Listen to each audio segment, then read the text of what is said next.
मैं आपको एक कहानी बताता हूं। एक बहुत ही अच्छे वैद्य थे और वो भगवान की बहुत पूजा किया करते थे। प्रसन्न होके भगवान ने बोला, बेटा वर मांग। उन्होंने बोला, भगवान छोड़िए वर, और मुझे केवल इतनी आप कुछ चमत्कारिक बुद्धि दे दीजिए कि मैं जब भी किसी मरीज के पास जाऊं और उसका इलाज करूं तो वो ठीक हो जाए।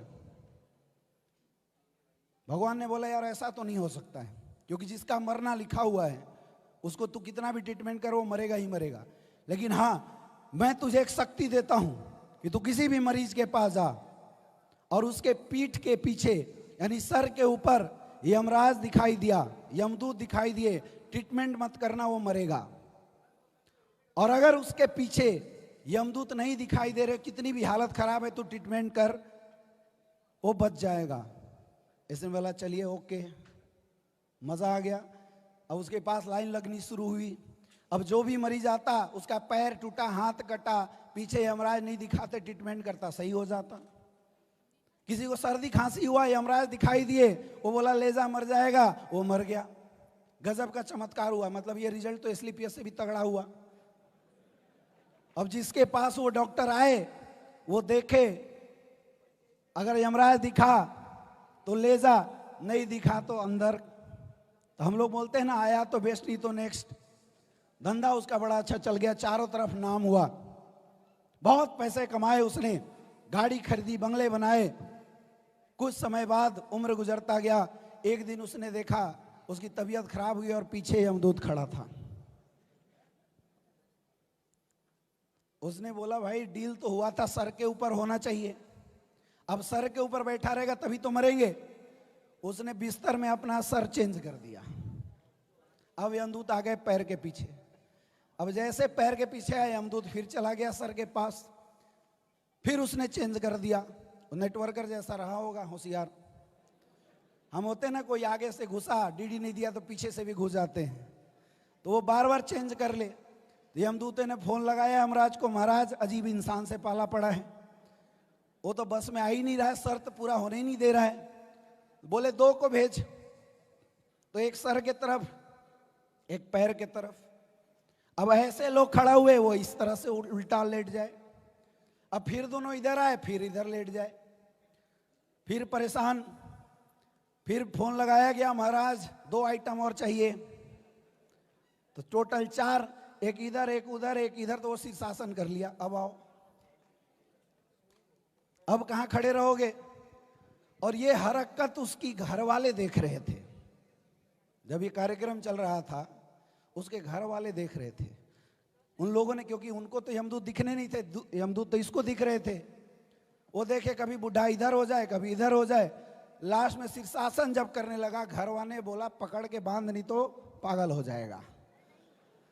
और घर वालों ने पकड़ के उसको खाट में बांधा और सारे यमदूत सर के पास पहुंच गए, यमराज के पास। बोला, क्यों वैद्य जी, आप बड़े होशियार बोल रहे थे। बोले, महाराज आपके यमदूतों की क्या औकात कि मुझे उठा के ले आते, वो तो मेरे घर वालों ने ऐसी की तैसी कर दी। तो सबसे बड़ी जो समस्या आती है ना, वो घर वालों के तरफ से आती है। मैंने जब इस इंडस्ट्री में काम शुरू किया, तो मैंने अपने डैड को बताया कि मैं एमबीबीएस ही कर रहा हूं, मैं छोड़ा हूं, ये मैंने बताया ही नहीं। अब उनसे कौन लड़ने जाए, यस या नो। हालात ऐसी थी कि जब मैंने होंडा सिटी गाड़ी ली, तो हम गांव में जब गाड़ी लेके गए तो गांव वालों ने हल्ला किया, बड़ा डॉक्टर बन गया होगा इसलिए होंडा सिटी गाड़ी से घूम रहा है। मैंने जब जगवार लिया, तब लोगों का डाउट, लोग सोचने लगे बड़ा सर्जन बन गया होगा इसलिए जगवार लेके घूम रहा है। मेरे दोस्त, गलती घर वालों की भी नहीं है। एक्चुअल हमारे और आपके घर वाले आज तक जिन कठिनाइयों और जिन मुश्किलों से दबे हैं, पले बढ़े हैं, उन्होंने आज तक ये सोचा ही नहीं था कि हम भी करोड़पति बन सकते हैं, हमारी जिंदगी भी बदल सकती है। ये तो शुक्र मनाओ इस प्लेटफॉर्म का, जिसने हम सारे लोगों के अंदर एक सोच डाल दिया है। और मेरे दोस्त, मैं बताना चाहूंगा, यहां बैठा हर इंसान खुदकिस्मत वाला है, क्योंकि आज करोड़ों ऐसे लोग हैं जिनको आज भी एसलीपीएस वेलनेस के बारे में पता नहीं है। तो जितने भी लोग बैठे हो, एक चीज बहुत ध्यान से समझना, आपकी किस्मत अच्छी है, ऊपर वाले का आपके ऊपर कृपा बहुत अच्छा है, इसलिए प्लेटफॉर्म आपकी जिंदगी में मिला। लेकिन प्लेटफॉर्म में सफल होना और असफल होना ये डिसाइड आपको करना पड़ेगा। आप चाहो तो यहां से निकल के चाय कॉफी पी के घर में जाके आराम से बोल सकते हो मजा आया, और आप चाहो तो दिल में आग लेके जाके 1 साल लगातार काम करके डायमंड बन के स्टेज पे आ सकते हो। ये डिसाइड आपको करना पड़ेगा। क्या आप कर सकते हैं? क्या क्या डिसाइड कर सकते हैं? क्या डायमंड बनोगे? बनोगे? कौन कौन बनेगा? कौन कौन बनेगा? ऐसे नहीं, इस आवाज को हमेशा बुलंद करके मार्केट में निकालना पड़ेगा। लोगों के पास अपनी आवाज की छवि को डालना पड़ेगा। ऐसा माहौल बनाना पड़ेगा मेरे दोस्त कि इस दुनिया के अंदर 60,000 लोग भी एक साइड बैठे और बोले तू डायमंड नहीं बन सकता, लेकिन हम अकेले खड़े होके बोल सकते हैं मैं डायमंड बनूंगा, बनूंगा और बनूंगा। क्या आप ये करने के लिए तैयार हो? तैयार हो?